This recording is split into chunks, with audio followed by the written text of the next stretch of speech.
This round is all about the famous faces that made the decade. Jeffrey Archer was embroiled in a prostitution scandal while he was deputy chairman of the Tory party. Obviously, it was hugely embarrassing. I mean, imagine having to admit to everyone you were deputy chairman of the Tory party. Barbara Woodhouse was a famously haughty dog trainer on television in the 80s. After a lifetime of petting dogs, it seemed only appropriate in 1988 that she died after a massive stroke.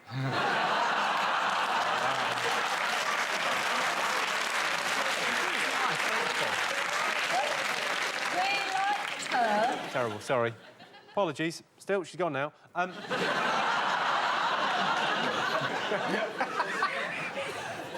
Let's have some questions. First up, here's a bit of high culture. About time, too. A bit of high culture from the Big Fat Quiz, Masterpiece Theatre. Distinguished actor Charles Dance is reading from the autobiography of one of the decade's biggest stars. Who is it? Chapter 10.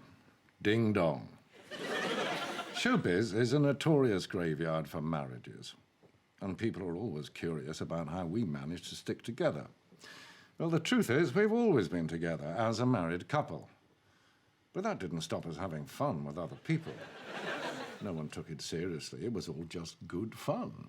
Good, filthy fun. Everyone was up to no good at these parties, and we were no different. To give you an idea of what we were up to, one time we went to this party and Ian put some cottage cheese from the buffet on the end of his willy and sandwiched it with 2 cream crackers. Then proudly announced to everyone, "Look, I'm fucking crackers." I think it's just madness. It's just a horrible thing to do. You know, I love it when people tell you a story and they think it's OK. OK, Carol, what would be an acceptable thing to put on your penis and... Oh, not cottage cheese. Leerdama. The joke's not going to work with anything else. Why does there need to be a spread to make the joke work? I mean, if he just put 2 crackers either side, he'd still be fucking crackers, wouldn't he? Yeah. Adam makes a very good point. Yeah. I suppose the question is, would his penis pass the breakfast test?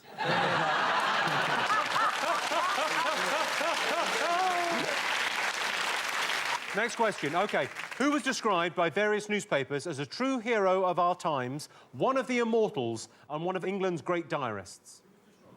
Was this when he died, or was this... No, this was a massive star in the 80s. It was a star in the 80s. He was a diarist. Oh, I know. Come on, was it man. low-fat cottage cheese? Got it. I think it was low-fat, yeah, because the ladies don't like the extra calories. They don't need them. Did it have the ones with chunks of pineapple in, or chopped up spring onions? You dirty cow.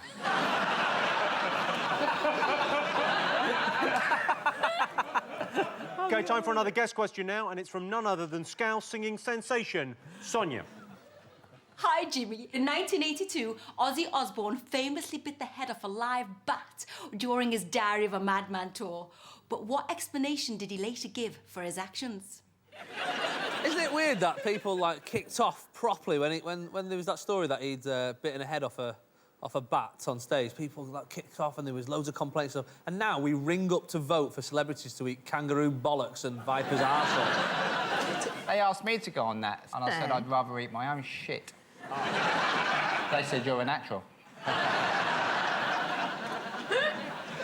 Finally, a string of 80s teen movies made stars of Rob Lowe, Emilio Estevez, Judd Nelson, Anthony Michael Hall and Molly Ringwald. What I want to know is, what were they collectively known as? I know that one. Yes, of course, of course, of course. The spoilt bastards. OK, let's have some answers. Should we have some answers? Yeah. Charles Dance read to you from an 80s autobiography. Whose did you think it was? Upsettingly, it's the Krankies, isn't Yeah, it? the Krankies. Ian and Jeanette Krankie. Yeah. The Krankie. But what he read was a joke, obviously, wasn't it? No, they were famous swingers. Yeah. I know someone who worked with them in Panto, and they said that everyone had a go. No. If you've been at one of those swingers' parties and you've had a go on her, and the next time they're on telly, you're with your mates, you go, I've had her. and it's a little boy on the telly. Like, that's... Can you imagine when he used to say to her, go and put that school uniform on? She'd come down in that one and go, not that one. Let's go back to Charles Dance and just confirm that you are correct. That was an extract from the memoirs of the Krankies. Fan Dabby Dozy. Charles Dance, everyone, for basing himself for us. God bless you, Charles. God bless you. OK, next question. I asked you who received all that praise. Who was described as one of England's great diarists? Okay, well, I was thinking Geoffrey Bernard, but then Adam quite rightly pointed out that's too highbrow for this show. So you went with Kenneth Williams. OK, what did you go for, You went Jason? with Adrian Mole. Oh, yes. He's not a real person. Yeah, he sort of is, though. He's a famous He isn't a real person. Well, Stephen, would you say he's a real person? Of course he's a real person. Let's have a look at Stephen. You played Adrian Mole, didn't you? In the sitcom, yeah. Age 13 and 3/4. I look very mature, age 30 and 3/4. You look exactly the same with shorter hair. He was an offal chef at that point. Well, he wasn't very good.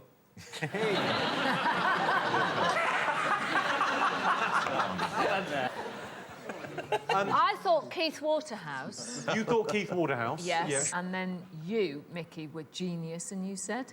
I said Adrian Mole. Adrian Mole is the right answer. OK, and the charming Scouser, Sonia, wanted to know exactly why Ozzy Osbourne bit the head off a bat live on stage. Did anyone know? Was it not just an accident? Like, you know, when sometimes you're cycling or running and you swallow a fly or something? Like, he's on stage, and then a bat just went,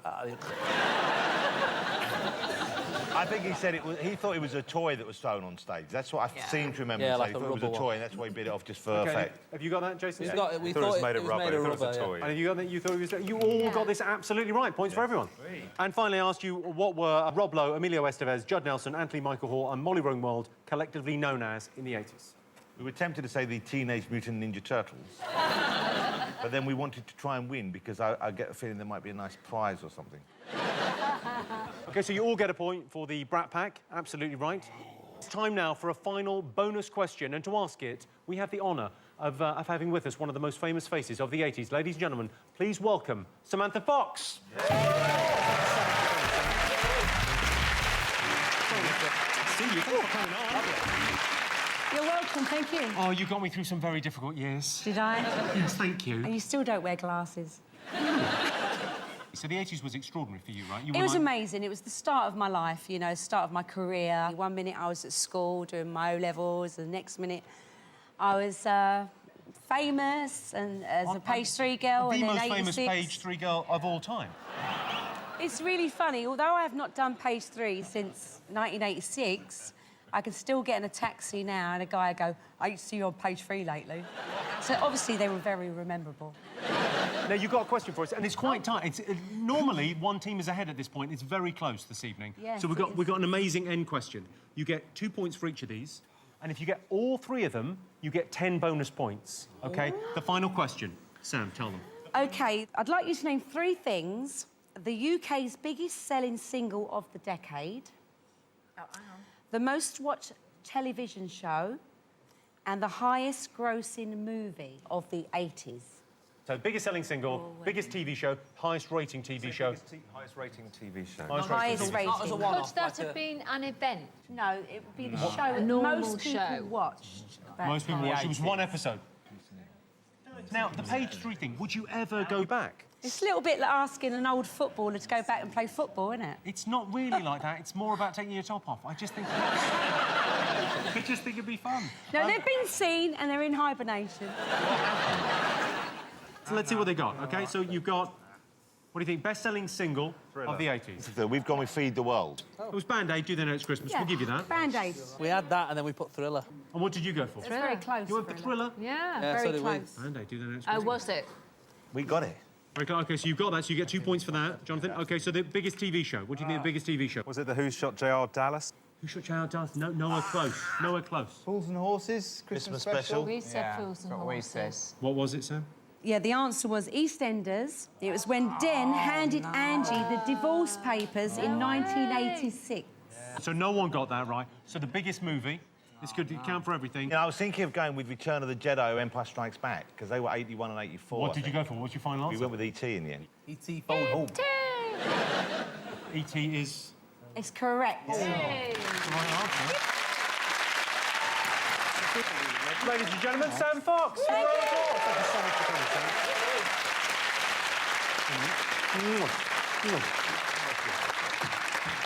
OK, well, let's have a quick look and see what that has done to the final scores. There were a possible 47 points in the Big Fat Quiz of the 80s. How did you do? Here's how our teams did. In last place, we have Mickey Flanagan and Carol Vorderman with a measly, pathetic 28 points. You're a disgrace. You're in the lead. You are a disgrace. But joint winners, Jason Manford, Stephen Mangan, Jonathan Ross, Adam Buxton, with a magnificent 29 points, you've won the car! Come over, have a look at what you've won. Come on over.